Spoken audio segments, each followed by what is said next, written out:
ഇസ്ലാമിനെ സംബന്ധിച്ചിടത്തോളം ഇസ്ലാം മുന്നോട്ട് വെക്കുന്ന ഒരു ജീവിത കാഴ്ചപ്പാടിൽ, അതിൽ കുടുംബ ജീവിത കാഴ്ചപ്പാടിൽ ഒരിക്കലും ഈ പറയുന്ന രൂപത്തിൽ അത് ഒരു വിഭാഗത്തെ അടിച്ചമർത്തുന്ന, അല്ലെങ്കിൽ അവരുടെ എല്ലാ സ്വാതന്ത്ര്യങ്ങളെയും ഹനിച്ചുകൊണ്ട് അവരെ ഈ ഒരു തരത്തിൽ അവർക്ക് മേലൊരു അധികാര പ്രയോഗം നടത്തുന്ന ഒരു സ്ഥാപനം എന്ന രൂപത്തിലല്ല ഒരിക്കലും ഇസ്ലാം കുടുംബത്തെ വിഭാവന ചെയ്യുന്നത്. മറിച്ച് സ്ത്രീയെയും പുരുഷനെയും ഇസ്ലാം ഒരു പരസ്പര പൂരകമായിട്ടുള്ള അസ്തിത്വങ്ങളായിട്ടാണ് പരിഗണിക്കുന്നത്. അവർക്ക് രണ്ടുപേർക്കും ചേർന്ന് നിന്ന് നിർവഹിക്കാനുള്ള ഒരു ഉത്തരവാദിത്തത്തെ കുറിച്ചാണ് സൂചിപ്പിക്കുന്നത്. അവിടെ ഉത്തരവാദിത്തങ്ങൾ, അതുപോലെ തന്നെ അവകാശങ്ങൾ, ബാധ്യതകൾ, ഇതൊക്കെയും പരസ്പര പൂരകമാണ്. അത് പരസ്പര പൂരകമാകുമ്പോൾ തന്നെയും പുരുഷന്മാർക്കാണ് ഇസ്ലാം കുടുംബജീവിതത്തിൽ ഏറ്റവും കൂടുതൽ ബാധ്യതകളും ഉത്തരവാദിത്തങ്ങളും ഏൽപ്പിച്ചിട്ടുള്ളത്. സ്ത്രീകളെ സംബന്ധിച്ചിടത്തോളം അത് ഇസ്ലാമിൻ്റെ കാഴ്ചപ്പാടിലേക്ക് വരുമ്പോൾ അവർ കൂടുതൽ സംരക്ഷിക്കപ്പെടേണ്ടവർ എന്ന രൂപത്തിലും, അതുപോലെ തന്നെ പരിഗണിക്കപ്പെടേണ്ടവർ എന്ന അർത്ഥത്തിലും അവർക്ക് ധാരാളമായിട്ടുള്ള അവകാശങ്ങളാണ് കൂടുതലായിട്ട് കുടുംബജീവിതത്തിൽ ഉള്ളത് എന്നുള്ളതാണ്. ഇസ്ലാമിക കാഴ്ചപ്പാട് അങ്ങനെ ആയിരിക്കെ തന്നെയും പക്ഷെ നമ്മൾക്കിടയിലുള്ള പലപ്പോഴുമുള്ള പ്രാക്ടീസിങ് എന്ന് പറയുന്നത് തികച്ചും അതിന് വിരുദ്ധമായി മാറുന്നു എന്നുള്ളതാണ്. പലപ്പോഴും നമ്മുടെ നാട്ടിലൊക്കെയുള്ള നാട്ടുനടപ്പ് എന്ന് പറയുന്ന ചില സിസ്റ്റങ്ങളുണ്ട്. ഈ നാട്ടുനടപ്പുകൾ എന്ന് പറയുന്നത് പലപ്പോഴും നമ്മളത് ഫോളോ ചെയ്യുന്നവരായി മാറുമ്പോൾ അത് നാട്ടുനടപ്പ് സ്വീകരിക്കാൻ പറ്റുമോ ഇല്ലെന്ന് ചോദിച്ചാൽ ഇസ്ലാം മുന്നോട്ട് വെക്കുന്ന മൂല്യങ്ങളെ, ഇസ്ലാമിൻ്റെ നീതിയുടെ കാഴ്ചപ്പാടുകളെ ഹനിക്കുന്ന രൂപത്തിലുള്ള നാട്ടുനടപ്പുകളെ നമ്മൾ ഒരിക്കലും സ്വീകരിക്കാൻ പാടില്ല. പലപ്പോഴും അങ്ങനെയുള്ള നാട്ടുനടപ്പുകൾ സ്വീകരിക്കുന്നത് കൊണ്ട് തന്നെ ഇസ്ലാം മുന്നോട്ട് വെക്കുന്ന ഈ പറയുന്ന ഒരു കുടുംബത്തിനകത്ത് ഒരു സ്ത്രീക്ക് ലഭിക്കാവുന്ന അവരുടെ സംരക്ഷണങ്ങൾ, അവകാശങ്ങൾ പലപ്പോഴും ഹനിക്കപ്പെടുന്നു എന്ന് പറയുന്നത് ഒരു യാഥാർത്ഥ്യമാണ്. ഇപ്പം നമ്മൾ ആലോചിച്ച് നോക്കുക, ഒരു വിവാഹപ്രായമെത്തുന്ന ഒരു പെൺകുട്ടി ആരെ വിവാഹം കഴിക്കണം എന്നത് മുതൽ ഇസ്ലാമിന് അവരുടേതായ വ്യക്തിത്വത്തെ അംഗീകരിച്ചു കൊണ്ടുള്ള ഒരു കാഴ്ചപ്പാടാണ് ഇസ്ലാം മുന്നോട്ട് വെക്കുന്നത്. തീർച്ചയായും മാതാപിതാക്കൾ എന്ന് പറയുന്നത് പ്രധാനപ്പെട്ട ഒരു ഘടകമാണ്. ആ മാതാപിതാക്കളുടെ ആ ഒരു സ്ഥാനവും അവരുടേതായ അവരുടെ റോളും ഒക്കെ അംഗീകരിച്ചു കൊണ്ട് തന്നെ ഒരു പെൺകുട്ടി വിവാഹപ്രായമെത്തുമ്പോൾ അവർ ആരെ ഇണയായി സ്വീകരിക്കണം എന്നതിൽ അവസാന വാക്ക് ആ പെൺകുട്ടിയുടേത് തന്നെയാണ് എന്ന് തന്നെയാണ് ഇസ്ലാം മുന്നോട്ട് വെക്കുന്നത്. കാരണം അവരാണ് അവരുടെ ജീവിതത്തിലൂടെ മുന്നോട്ട് പോകേണ്ടത്. അതിനാവശ്യമായ ഗൈഡൻസ്, അതുപോലെ തന്നെ നിർദ്ദേശങ്ങൾ, അത്തരം കാര്യങ്ങളൊക്കെയും മാതാപിതാക്കൾക്ക് അവരുടെ ജീവിതത്തിൽ നൽകാം. അതോടൊപ്പം ആ ഒരു ആരെയാണോ വിവാഹം കഴിക്കേണ്ടത് എന്നതിലുള്ള ഒരു തീരുമാനം അവർക്കുണ്ട്. നമ്മുടെ സമൂഹത്തിൽ പലപ്പോഴും ഇത് നിഷേധിക്കപ്പെടുന്ന പ്രവണതകളുണ്ട്. മുമ്പ് കാലത്തൊക്കെ ധാരാളമായിട്ടുണ്ടായിരുന്നു. പുതിയ കാലത്ത് അതിൽ പല സാഹചര്യങ്ങൾ കൊണ്ട് തന്നെ മാറ്റങ്ങളൊക്കെ സംഭവിച്ചിട്ടുണ്ട്.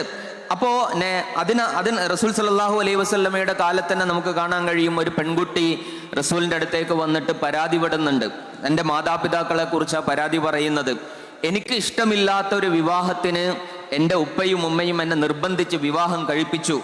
ഞാൻ എന്ത് ചെയ്യണം റസൂലെ എന്ന് ചോദിക്കുമ്പോൾ റസൂലുള്ളാഹി സ്വല്ലല്ലാഹു അലൈഹി വസല്ലം പറയുന്നത്, നിനക്ക് വേണമെങ്കിൽ ആ വിവാഹം റദ്ദ് ചെയ്യാം, അത് ദുർബലപ്പെടുത്താം എന്ന് പറയുന്നുണ്ട്. അപ്പോൾ ആ പെൺകുട്ടി പറയുന്നത്, എനിക്ക് വേണ്ട, എൻ്റെ മാതാപിതാക്കൾ എനിക്കായി തെരഞ്ഞെടുത്തതിനെ ഞാൻ സ്വീകരിക്കുന്നുണ്ട്. പക്ഷേ ഇത്തരം ഒരു വിഷയത്തിൽ പെൺകുട്ടികളുടെ അഭിപ്രായത്തിനും ഇഷ്ടത്തിനും അവിടെ പരിഗണനയുണ്ട് എന്നത് മാതാപിതാക്കൾ മനസ്സിലാക്കണം എന്നതുകൊണ്ട് കൂടിയാണ് ഞാൻ വന്നത് എന്ന് ആ പെൺകുട്ടി പറയുന്നുണ്ട്. അവിടുന്ന് തുടങ്ങി പിന്നീട് നമുക്കറിയാം, വിവാഹത്തിൻ്റെ ഏറ്റവും പ്രധാനപ്പെട്ട ഒരു കാര്യം മഹർ എന്ന് പറയുന്നതാണ്. ഈ മഹർ എന്ന് പറയുന്നത് അത് സ്ത്രീയുടെ അവകാശമാണ് എന്നും ആ മഹർ എത്ര വേണം എന്ന് പറയുന്നത് ഒരു പെൺകുട്ടിക്ക് തീരുമാനിക്കാം എന്നും ഇസ്ലാം പറയുന്നുണ്ട്. പക്ഷേ അത് അങ്ങനെയൊക്കെ ഇസ്ലാമിൽ ഉണ്ടാകുമ്പോഴും നമ്മുടെ നാട്ടിലെ ഒരു സിസ്റ്റം അനുസരിച്ച് ഇവിടെ പലപ്പോഴും ഒരു പെൺകുട്ടി അവരുടെ മഹർ ഇത്ര വേണം എന്ന് പറയുന്ന ഒരു രീതിയില്ല. ആ രീതി ഇല്ലാത്തത് പെൺകുട്ടികൾക്ക് അങ്ങനെ ആഗ്രഹമില്ലാത്തത് കൊണ്ടോ ആവശ്യമില്ലാത്തത് കൊണ്ടോ അതിൻ്റെ വില മനസ്സിലാക്കാത്തത് കൊണ്ടോ അല്ല.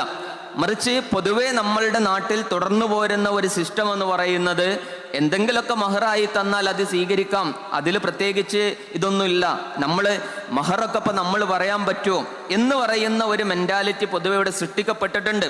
ഇനി നേരെ ഓപ്പോസിറ്റ് ആലോചിച്ച് നോക്കുക, ഒരു പെൺകുട്ടി പറയാണ്, എനിക്ക് ഇത്ര മഹറായിട്ട് വേണം എന്ന് ഒരു പെൺകുട്ടി ആവശ്യപ്പെടുമ്പോൾ അതിനെ പൂർണ്ണ മനസ്സോടുകൂടി അത് കൊടുക്കാൻ കഴിയോ ഇല്ലേ എന്നത് മറ്റൊരു വിഷയമാണ്.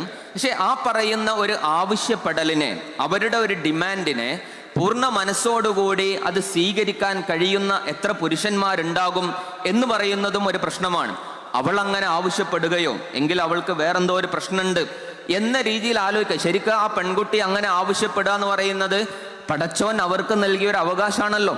പടച്ചോൻ നൽകിയ ഒരു അവകാശത്തെക്കുറിച്ച് ഒരു പെൺകുട്ടി ഉന്നയിക്കുമ്പോൾ അതിനെ യാതൊരു തരത്തിലുള്ള അലോസരവുമില്ലാതെ സ്വീകരിക്കാൻ കഴിയുന്ന ഒരു മാനസികാവസ്ഥ പുരുഷന്മാർക്ക് ഇല്ലാതിരിക്കുക എന്ന് പറയുന്നത് ഈ പറയുന്ന തെറ്റായ പ്രാക്ടീസിങ്ങിന്റെ ഫലമായിട്ട് കൂടി ഉണ്ടാവുന്ന ഒരു കാര്യമാണ്.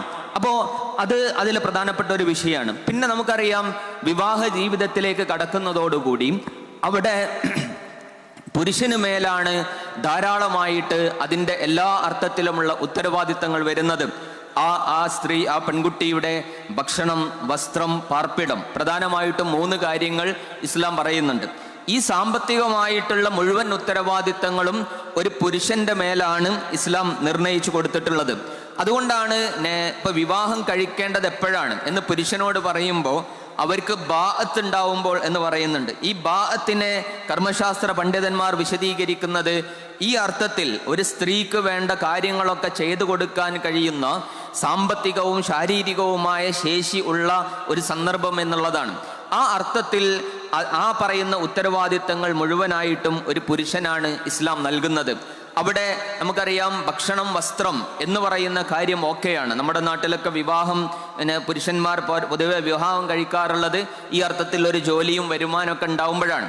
പക്ഷെ അപ്പോഴും അവിടെ പാർപ്പിടത്തിൻ്റെതായ, താമസത്തിൻ്റെതായ ഒരു വിഷയത്തിൽ നമ്മളുടെ സമൂഹത്തിൽ സംഭവിക്കുന്ന ചില പ്രശ്നങ്ങളുണ്ട്.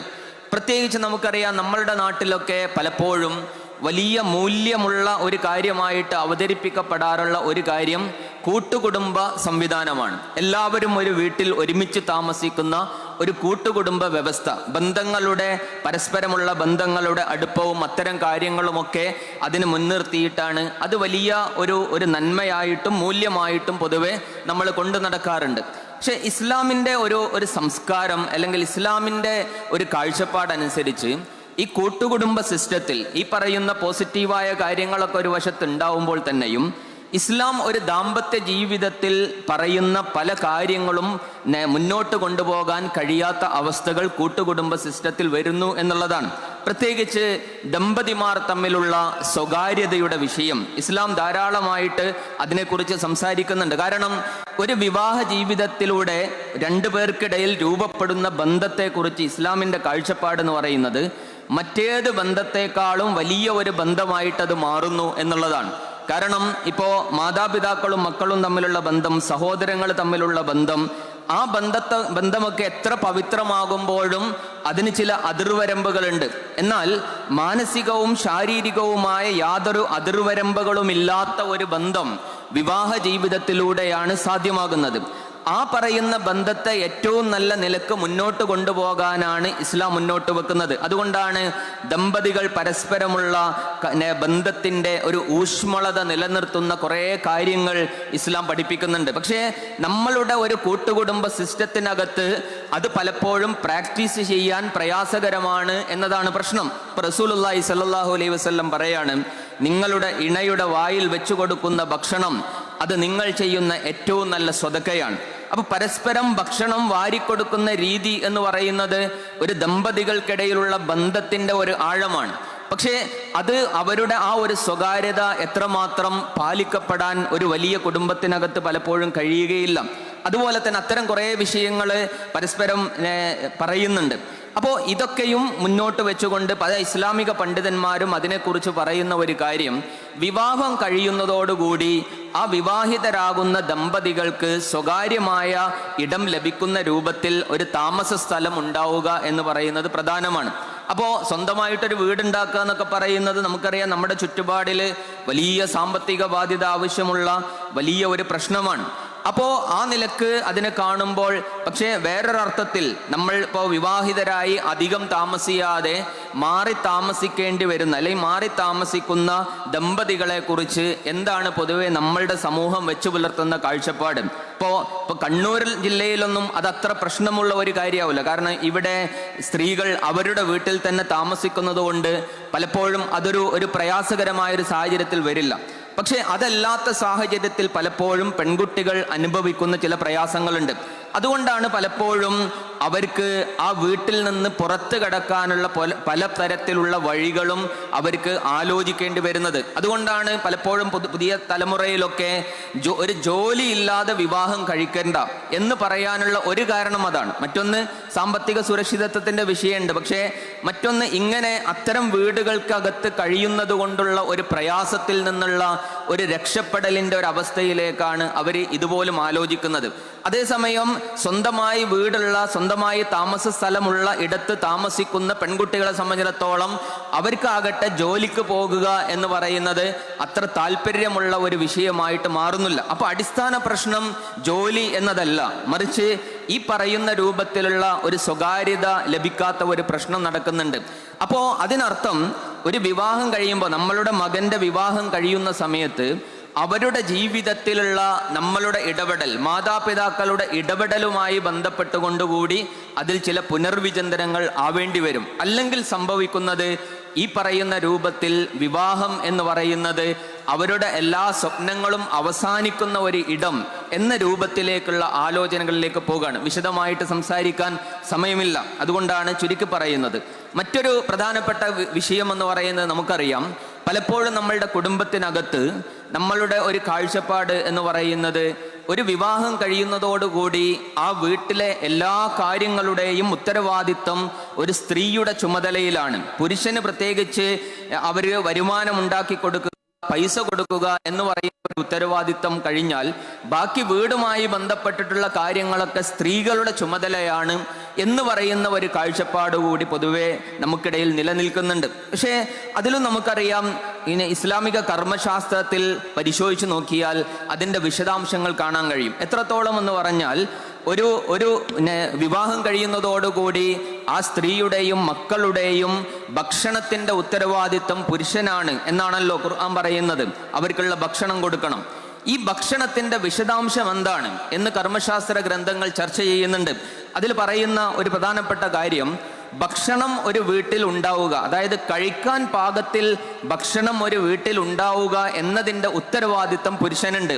അതിൻ്റെ അർത്ഥം ഭക്ഷണത്തിനുള്ള പൈസ കൊടുത്തതുകൊണ്ടോ ഭക്ഷണ സാധനങ്ങൾ വാങ്ങിക്കൊടുത്തത് കൊണ്ടോ തീരുകയില്ല, മറിച്ച് കഴിക്കാൻ പാകത്തിൽ അവിടെ ഭക്ഷണം ഉണ്ടായിരിക്കുക എന്നത് പുരുഷന്റെ ഉത്തരവാദിത്തമാണ് എന്നതാണ്. അതിനർത്ഥം എന്താ? ആ വാങ്ങിത്തന്ന സാധനങ്ങൾ ഉപയോഗിച്ച് ഭക്ഷണം ഉണ്ടാക്കുക എന്ന് പറയുന്നത് സ്ത്രീയുടെ ഒരു ഓപ്ഷൻ മാത്രമാണ് എന്നതാണ്. ആ സ്ത്രീ പറയാണ്, എനിക്ക് ഭക്ഷണം ഉണ്ടാക്കാൻ അറിയൂല, അല്ലെങ്കിൽ എന്നെ കൊണ്ട് ഭക്ഷണം ഉണ്ടാക്കാൻ കഴിയൂല എന്ന് പറഞ്ഞാൽ അതിനെ മാനിക്കണമെന്നും, സാമ്പത്തികമായ സ്ഥിതിയിലുള്ള സാമ്പത്തികാവസ്ഥ ഉള്ള പുരുഷന്മാരാണെങ്കിൽ ആ ഭക്ഷണം ഉണ്ടാക്കാനുള്ള ആളുകളെ അവിടെ ഏർപ്പാടാക്കി കൊടുക്കണമെന്നും, ഇനി ഒരു സ്ത്രീ പറയാണ്, ഞാൻ ഭക്ഷണത്തെ ഉണ്ടാക്കി കൊടുത്തുകൊള്ളാം, പക്ഷേ ഞാൻ ഭക്ഷണം ഉണ്ടാക്കുന്നതിന് എനിക്ക് സാലറി തരണം എന്ന് പറഞ്ഞാൽ അത് പുരുഷൻ കൊടുക്കണമെന്നും കർമ്മശാസ്ത്ര ഗ്രന്ഥങ്ങളിൽ ഹനഫി മദ്ഹബിലെയും ഷാഫി മദ്ഹബിലെയും അടക്കമുള്ള കർമ്മശാസ്ത്ര ഗ്രന്ഥങ്ങളിൽ അത് കാണാൻ കഴിയും.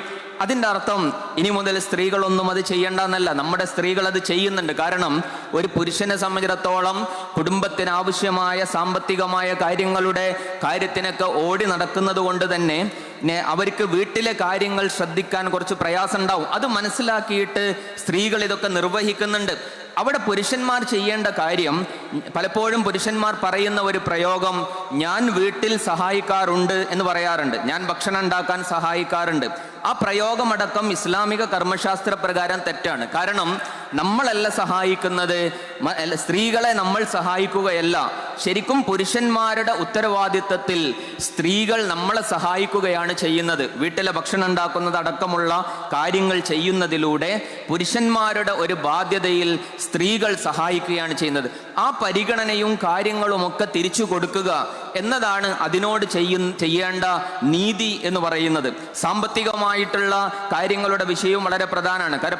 കാരണം സ്ത്രീകളുടെ സാമ്പത്തിക ഉടമാധികാരത്തെ പലപ്പോഴും നമ്മളുടെ സമൂഹത്തിലെ കുടുംബ വ്യവസ്ഥക്കകത്ത് പരിഗണിക്കപ്പെടുന്നില്ല എന്നതാണ്. ശരിക്കും ഇസ്ലാമിക കാഴ്ചപ്പാടിൽ ഒരാളുടെ സമ്പത്ത് അവരുടെ സമ്മതമോ അനുവാദമോ ഇല്ലാതെ മറ്റൊരാൾ കൈകാര്യം ചെയ്യാൻ പാടില്ല എന്ന്. അത് ഭർത്താവാണെങ്കിൽ പോലും ഒരു സ്ത്രീയുടെ പൂർണ്ണ സമ്മതവും അനുവാദവും ഉണ്ടെങ്കിലേ സ്ത്രീയുടെ സമ്പത്ത് കൈകാര്യം ചെയ്യാൻ പറ്റുള്ളൂ. പലപ്പോഴും നമ്മുടെ സമൂഹത്തിൽ അങ്ങനെയല്ല നടക്കുന്നത്. അവര് വിവാഹം കഴിയുന്നതോടുകൂടി അവരുടെ എല്ലാ സ്വത്തും എൻ്റേതാണ്. ഒരു സ്നേഹത്തിൻ്റെയും പരസ്പര ബന്ധത്തിൻ്റെയും ഒക്കെ ഒരു ഭാഷയിൽ അങ്ങനെയൊക്കെയാണ് മുന്നോട്ട് പോകുന്നത് എന്നത് യാഥാർത്ഥ്യമാകുമ്പോഴും അതിലൊരു വിഷയം, ഒരു പ്രശ്നം വരുമ്പോഴാണ് അതൊക്കെ പ്രശ്നമാവുക. നേരെ മറിച്ച് നമുക്കറിയാം, ഒരു സ്ത്രീയെ സംബന്ധിച്ചിടത്തോളം അവളുടെ മഹർ അവളുടേത് മാത്രമാണ്. അവൾക്ക് അനന്തരാവകാശമായി കിട്ടുന്നത് അവളുടേത് മാത്രമാണ്. വിവാഹ സമയത്ത് അവളുടെ പിതാവോ മറ്റോ കൊടുക്കുന്ന സ്വർണമടക്കമുള്ള കാര്യങ്ങൾ അവളുടേത് മാത്രമാണ്. അവൾ ജോലിക്ക് പോയി സമ്പാദിക്കുന്നുണ്ടെങ്കിൽ അവളുടെ ശമ്പളം അവളുടേത് മാത്രമാണ്. അതിൽ നിന്ന് അവൾ സ്വന്തം ഇഷ്ടപ്രകാരം എന്തെങ്കിലും പുരുഷന് നൽകുന്നുണ്ടെങ്കിൽ അവർക്ക് സ്വീകരിക്കാം. അല്ലാതെ കണ്ട് അവളുടെ പല കുടുംബങ്ങളിലും സംഭവിക്കുന്നത്, ജോലിയുള്ള സ്ത്രീകൾ വരെ അവരുടെ ATM കാർഡടക്കം ഭർത്താക്കന്മാരുടെ കയ്യിലായിരിക്കും. എന്നിട്ട് ആ ജോലിക്ക് പോകുന്ന സ്ത്രീകൾ അവരുടെ വരുമാനത്തിൽ നിന്ന് അവർക്ക് എന്തെങ്കിലും സ്വന്തമായി വാങ്ങണമെങ്കിൽ ഭർത്താവിനോട് യാചിക്കേണ്ട അവസ്ഥയുള്ള പല കുടുംബങ്ങളുമുണ്ട്, പല അനുഭവങ്ങളുണ്ട്. ഇത് വെറുതെ പറയുന്നതല്ല. ഇത് സംഭവിക്കുന്നത് ഇസ്ലാമിൻ്റെ കുഴപ്പമായതുകൊണ്ടല്ല, മറിച്ച് ഈ പറയുന്നത് പോലെ നമ്മളുടെ തെറ്റായ പ്രാക്ടീസിങ് ഉണ്ടാക്കുന്ന പല പ്രശ്നങ്ങളും കുടുംബ കാഴ്ചപ്പാടിൽ വലിയ അർത്ഥത്തിലുള്ള തകരാറുകൾ സൃഷ്ടിക്കുന്നുണ്ട്. അതുകൊണ്ട് നമ്മളുടെ തിരുത്തലുകൾ എന്ന് പറയുന്നത് നമുക്ക് അകത്തുകൂടി വളരെ പ്രധാനപ്പെട്ട് ഉണ്ടാവേണ്ടതുണ്ട്. ഇസ്ലാം മുന്നോട്ട് വെക്കുന്ന വിഭാവനയിൽ ഒരു സ്ത്രീ എന്ന് പറയുന്നത് വലിയ അർത്ഥത്തിൽ അവരുടെ വ്യക്തിത്വം, അവരുടെ അഭിമാനം, അതുപോലെ അവരുടെ സുരക്ഷിതത്വം എല്ലാം സംരക്ഷിക്കപ്പെട്ട അവസ്ഥയിലാണ് ഇസ്ലാം ഓരോ ഘട്ടത്തിലും സ്ത്രീയെ കാണുന്നത്. പക്ഷേ ഇസ്ലാം വിഭാവന ചെയ്യുന്ന ഒരു സാമൂഹിക ക്രമത്തിനകത്തെ അതൊക്കെ വർക്ക് ചെയ്യപ്പെടുന്നുള്ളൂ. അതിനപ്പുറം മറ്റു പല തരത്തിലുള്ള കാഴ്ചപ്പാടുകളും നമ്മളുടെ കുടുംബ കാഴ്ചപ്പാടുകളെ, നമ്മളുടെ സാമൂഹിക കാഴ്ചപ്പാടുകളെ ബാധിക്കുമ്പോൾ അവിടെ തകർന്നു പോകുന്നത് ഇസ്ലാം മുന്നോട്ട് വെക്കുന്ന ആ ഒരു വിഭാവന കൂടിയാണ് തകർക്കപ്പെടുന്നത്. അതുകൊണ്ട് ഇസ്ലാമിൻ്റെ മഹത്തായ ഒരു നന്മയുടെ ആ നന്മ സമൂഹത്തിന് അനുഭവിക്കാൻ കഴിയാത്ത അവസ്ഥ കൂടി സംജാതമാകുന്നു എന്നതാണ് അതിൻ്റെ പ്രശ്നം. കാരണം കുടുംബം എന്ന് പറയുന്നത് ഇസ്ലാമിന് ലോകത്തിനും സമൂഹത്തിനും നൽകാൻ കഴിയുന്ന വലിയ ഒരു സന്ദേശമാണ്. സമാധാനത്തിൻ്റെ, സന്തോഷത്തിൻ്റെ, അതുപോലെ തന്നെ പരസ്പരമുള്ള സഹവർത്തിത്വത്തിൻ്റെ, മനുഷ്യൻ മുന്നോട്ട് വെക്കുന്ന ഒരുപാട് മൂല്യങ്ങളുടെ ഒക്കെ പാഠശാലയാണ് യഥാർത്ഥത്തിൽ കുടുംബം എന്ന് പറഞ്ഞാൽ. മുസ്ലിം കുടുംബങ്ങളെ നോക്കിക്കൊണ്ടും കണ്ടുകൊണ്ടും ഇസ്ലാം എത്ര മനോഹരമാണ്, ഇസ്ലാം എത്ര മനോഹരമായിട്ടാണ് മനുഷ്യ ജീവിതത്തെ മുന്നോട്ട് കൊണ്ടുപോകുന്നത് എന്ന് ആളുകൾക്ക് മനസ്സിലാവുന്ന രൂപത്തിൽ അതിനെ പ്രാക്ടീസ് ചെയ്യേണ്ട ഒരു സംഗതിയെ പലപ്പോഴും നമ്മൾ തെറ്റായ പ്രാക്ടീസിങ്ങിലൂടെ അതിൻ്റെ നന്മകൾ ആളുകൾക്ക് അനുഭവിക്കാൻ കഴിയുന്ന അവസ്ഥ ഇല്ലാതാക്കുന്നു. അത് നമ്മളുടെ കുടുംബ ജീവിതത്തിനകത്ത് തെറ്റായ രീതിയിൽ മുന്നോട്ട് പോകുമ്പോൾ അത് നമ്മളുടെ ഒരു വ്യക്തിപരമായ പ്രശ്നം മാത്രമല്ല, മറിച്ച് ഇസ്ലാമിനോട് ചെയ്യുന്ന അനീതി കൂടിയാണ്. കാരണം ഇസ്ലാമിനെ ആളുകൾ മനസ്സിലാക്കുന്നത് നമ്മളുടെ കുടുംബം കൂടി നോക്കിക്കൊണ്ടാണ്. അതിനകത്ത് ഏറ്റവും സുന്ദരമായി അതിനെ ആവിഷ്കരിക്കുക എന്നത് നമ്മൾ ഇസ്ലാമിനോട് ചെയ്യേണ്ട ഒരു നീതി കൂടിയാണ് എന്നുള്ളതാണ്. അതുകൊണ്ട് ഈ പറയുന്ന വിഷയം ജെൻഡർ പൊളിറ്റിക്സുമായി ബന്ധപ്പെട്ടും അത്തരം കാര്യങ്ങളൊക്കെ ചർച്ചയിൽ വരുന്നുണ്ട്. അതുകൊണ്ടാണ് അതിലേക്ക് ഞാൻ പ്രവേശിക്കാതിരുന്നത്. ഞാൻ അവസാനിപ്പിക്കുകയാണ്. നമ്മളുടെ കുടുംബ വ്യവസ്ഥക്കകത്ത് ഈ രൂപത്തിൽ ഇസ്ലാം വിഭാവന ചെയ്യുന്ന ആ കാര്യങ്ങൾ പരസ്പര പൂരകമായി, പരസ്പരം അങ്ങോട്ടും ഇങ്ങോട്ടും റെസ്പെക്റ്റ് ചെയ്തുകൊണ്ടുള്ള, റെസ്പെക്റ്റ് എന്നുള്ള കാര്യം വളരെ പ്രധാനമാണ് കുടുംബജീവിതത്തിൽ. പരസ്പരം അങ്ങോട്ടും ഇങ്ങോട്ടും പലപ്പോഴും നമ്മൾ പഠിപ്പിക്കപ്പെടാറുള്ളത് സ്ത്രീകൾ പുരുഷന്മാരെ ബഹുമാനിക്കണം എന്നാണ്. അത് വേണ്ടതാണ്. ഒരു കുടുംബജീവിതത്തിനകത്ത് അത് മുന്നോട്ട് കൊണ്ടുപോകാൻ ഒരു പുരുഷൻ ധാരാളമായി അധ്വാനിക്കുന്നുണ്ട്, ശ്രമിക്കുന്നുണ്ട്. അതിനു വേണ്ടിയിട്ട് ആ റെസ്പെക്റ്റ് പുരുഷന്മാർക്ക് കൊടുക്കേണ്ടതാണ്. പക്ഷേ സ്ത്രീകൾ നിർവഹിക്കുന്ന പങ്കും ഒട്ടും ചെറുതല്ല. പുരുഷന്മാർ നിർവഹിക്കുന്നതിന് തുല്യമായ, അതിനേക്കാൾ പ്രയാസം നിറഞ്ഞ പല കാര്യങ്ങളും സ്ത്രീകൾ ഒരു കുടുംബജീവിതത്തിൽ നിർവഹിക്കുന്നുണ്ട്. അത് വളരെ വാല്യൂ ഉള്ള ഒരു കാര്യമാണ്. നമ്മളുടെ സമൂഹം പലപ്പോഴും സമ്പാദ്യമുള്ള, ജോലിയുള്ള സ്ത്രീക്കാണ് വാല്യൂ കൽപ്പിക്കപ്പെടാറ്. അങ്ങനെയല്ല. ഒരു കുടുംബത്തെ മുന്നോട്ട് കൊണ്ടുപോകുന്ന ഒരു സ്ത്രീ, അവരുടെ വാല്യൂ എന്ന് പറയുന്നത് വളരെ പ്രധാനമാണ്. ആ ഒരു റെസ്പെക്റ്റ് പരസ്പരം കൊടുത്തുകൊണ്ട് മുന്നോട്ട് കൊണ്ടുപോകുക എന്നതാണ് ഏറ്റവും പ്രധാനപ്പെട്ട കാര്യം. അല്ലാഹു സുബ്ഹാനഹു വ തആല നമ്മളെയെല്ലാം അനുഗ്രഹിക്കുമാറാകട്ടെ. വാഹിർ ദഅവാന അൽഹംദുലില്ലാഹി റബ്ബിൽ ആലമീൻ. അസ്സലാമു അലൈക്കും വറഹ്മത്തുള്ളാഹി